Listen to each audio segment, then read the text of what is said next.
चव्हाण यांच्या घराची पाहणी प्रत्यक्षात पवार करत आहेत. दादा आज तुम्ही आश्वासन दिलं होतं, आज प्रत्यक्षदर्शींनी सुरज चव्हाण यांच्या बांधकामाची पाहणी करताय, काय सांगा? काय सांगणार रे, जे काही सांगितलं ते करतो, दुसरं काय. दादा मी लोकांना माहिती मी शब्दाचा पक्का आहे त्या पद्धतीने करतोय. सुरज चव्हाणचा आम्ही मूर्ती पाणी पुरवठा योजनेची पाहणी करायला आलो होतो, ह्याच गावात समोर होतो. त्याच्यामुळे जाता जाता नेमकं हेही मला बघता आलं. परवाच मला तो भेटला होता, तर म्हणला की दादा काम चाललंय, कॉन्ट्रॅक्टर पण आहे. तोही म्हणला की आता सरकार किती दिवसात होईल बाबा.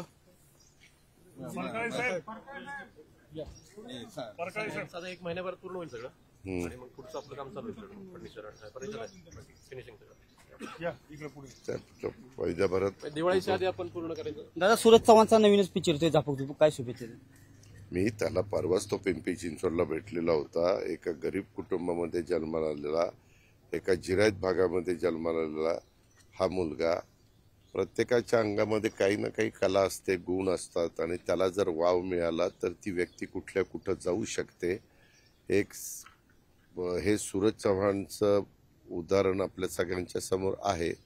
तो करतोय. आता तो चित्रपट आल्यानंतर जनता कशी, शेवटी प्रेक्षक महत्वाचा असतो, तो कसा प्रतिसाद देतो अशा पद्धतीनं त्याचं पुढचं सगळं गोष्टी त्याच्यावर अवलंबून आहेत. पण तो प्रयत्न करतोय. नक्कीच हे होते उपमुख्यमंत्री अजितदादा पवार. आज त्यांनी जे आश्वासन दिलं होतं ते प्रत्यक्षदर्शींनी बांधकामाची देखील त्यांनी पाहणी केलेली आहे. नवीनच सूरज चव्हाण यांचा झापूक पिक्चर येत आहे. या बारामतीच्या युवकाला उपमुख्यमंत्री अजित पवार यांनी शुभेच्छा देखील दिलेल्या आहेत. कॅमेरा पर्सन अभिजित पिशेसह मी दीपक कापरे, TV9 मराठी, बारामती.